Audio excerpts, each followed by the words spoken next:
তো ভিউয়ার্স, গোল জামার half body বের করার জন্য 36 ইঞ্চি এক গজ কাপড় এভাবে আলাদা করে কেটে নেবেন। আলাদা করে কেটে নেওয়ার পর এখানে বডির 4 ভাগের 1 ভাগে এভাবে ফেলে নেবেন। আমি বডি কাটতেছি 36.5 ইঞ্চি, 9 ইঞ্চি 2 পয়েন্ট এভাবে। তো এখান থেকে 3 ইঞ্চি উপরে একটা দাগ দিবেন, কাটা মাথা থেকে 3 ইঞ্চি উপরে একটা দাগ, এখান থেকে 17 ইঞ্চিতে একটা দাগ, এই মাথা থেকে 17 ইঞ্চিতে এভাবে একটা দাগ দিয়ে নেবেন। নেওয়ার পুর হচ্ছে 14 ইঞ্চি, 14 ইঞ্চির অর্ধেক 7 ইঞ্চিতে একটা দাগ দিবেন। 2.5 ইঞ্চি গলার জন্য, মহড়া হচ্ছে 6.5 ইঞ্চি, 6.5 ইঞ্চিতে একটা দাগ দেওয়ার পর গলার জন্য বার করবেন, এটা মহড়ার দাগ দিয়ে নেবেন। আর এখানে কোমরেতে ভি করবেন, 3 ইঞ্চি উপরে একটা দাগ দিয়ে নেবেন। বডি হচ্ছে 36.5, কোমর হচ্ছে 33 একটা দাগ দেওয়ার পর হালকা রাউন্ড দিয়ে শেপ কাট দিয়ে এভাবে দাগটা মিলিয়ে নেবেন। এভাবে মিলিয়ে নেওয়ার পর স্কেল দিয়ে এভাবে ক্রস করে নেবেন।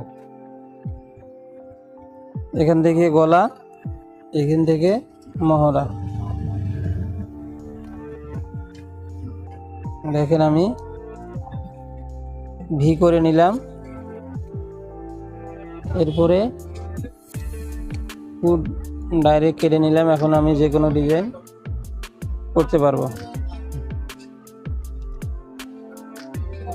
এভাবে মহড়াটা কেটে নিলাম।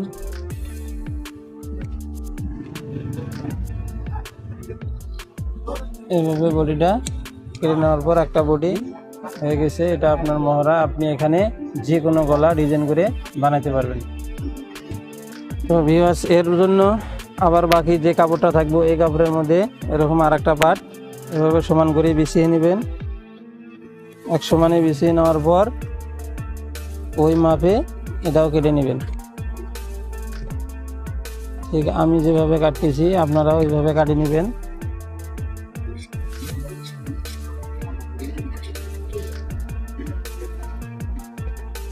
এটা আপনার হাফ বডি হয়ে গেল। বডি বের করার পর যে কাপড়টা আছে এখান থেকে দুই ভাঁজে ভাঁজ করে নেবেন। সমান করে বেছে নিয়ে 4 ভাঁজে এটা হাতার জন্য আপনারা সমান করে বেছে নেবেন। 4 ভাঁজে নিয়ে আয়রন করে নেবেন। আপনার হাতা হচ্ছে 12 ইঞ্চি ঝুল। দেখেন 12 ইঞ্চি ঝুলে একটা দাগ দিয়ে নেবেন। 12 ইঞ্চি ঝুলে একটা দাগ দেওয়ার পর আপনারা এটা সোজা একটা দাগ দিবেন। এরপরে 9.5 ইঞ্চিতে একটা দাগ দিবেন। এখানে মহড়ার জন্য আপনারা 3.5 ইঞ্চিতে একটা দাগ দিবেন। এখান থেকে ওখানে মহড়া কাটছি, বডির মহড়া 6.5 ইঞ্চি, এখানে আপনারা দিবেন 7 ইঞ্চি, হাফ ইঞ্চি ব্যালেন্স। তো এই জায়গায় মহড়ার মাপে একটা দাগ দিয়ে নেবেন। নেওয়ার পর এইভাবে শেপ কাট দিয়ে এই দাগটা এভাবে হালকা করে বসাই নেবেন। নিয়ে এইভাবে সোজা করে কেটে নেবেন। কেটে নেওয়ার পর এটা মহড়া আপনারা কেটে নিলেন। এভাবে কাটার পর এভাবে হাতাটা সুন্দর করে বের করে নেবেন। এখানে ভিউয়ার্স, হাতা কাটার পর এখান থেকে আবার কাপড়টা 4 ইঞ্চি ভাঁজ করে এভাবে বিছিয়ে নেবেন। এই মাপে এই কোণাটা এইভাবে কোণাটা রেখে এভাবে একটা আয়রন দিয়ে ভাঁজ দিয়ে নেবেন। নেওয়ার পরে যে সোজা কাপড় এখান থেকে এটাও আপনারা একটা দাগ দিয়ে নেবেন। এইভাবে এই দাগের সাথে মিলে নিয়ে এটা আপনারা কেটে নেবেন। এভাবে কেটে নেওয়ার পর এখান থেকে তো আপনার সেলাই বন্ধ হবে, এখানে করে নেবেন। নেওয়ার পরে দেখেন এখানে আমি 5 ইঞ্চিতে একটা দাগ দিলাম। এই মাথা থেকেও 5 ইঞ্চিতে একটা দাগ দিবেন। দেওয়ার পর সোজাভাবে স্কেল দিয়ে এই কোণাটা বের করে নেবেন। বের করার পর আপনারা এইভাবে এভাবে গোছের পর এটা হালকা রাউন্ড করে কেটে নেবেন। এভাবে কেটে নেবেন। সুন্দরভাবে হয়ে গেল মাখাটা। এভাবে সেলাই দিয়ে আটকে দেবেন। দেখেন বাকি যে কাপড়টা আছে আপনারা দেখেন, স্কোয়ারের কাপড়টা আছে, এখানে কাপড়টা হালকা রাউন্ড দিয়ে এভাবে তিন কোনা করে বিছিয়ে নেবেন। এভাবে দেখেন এই কোনাটা আপনারা এই পাড়ের সঙ্গে মিশিয়ে নেবেন। আবারও বুঝিয়ে দেখালাম। এখানে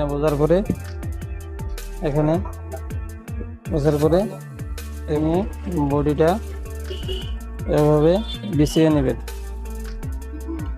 বডিটার কোনাটা বিছিয়ে নিয়ে এভাবে আপনারা লম্বা মাপ এভাবে ধরে 49 ইঞ্চি আপনারা টেকার জন্য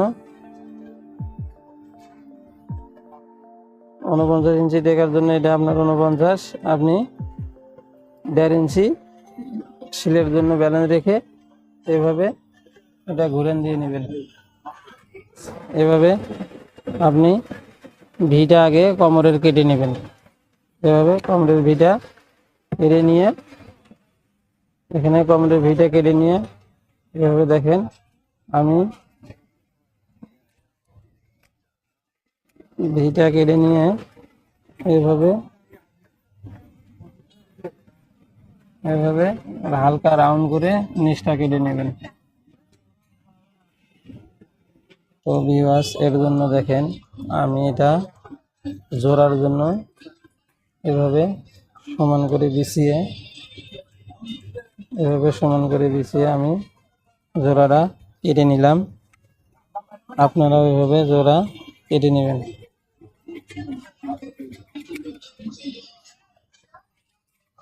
এভাবে জোড়াটা দেখেন ওই রাউন্ডে কেটে নিলাম। জোড়া দিয়ে বসে নিলে 4টে পার্ট একবারে সমান।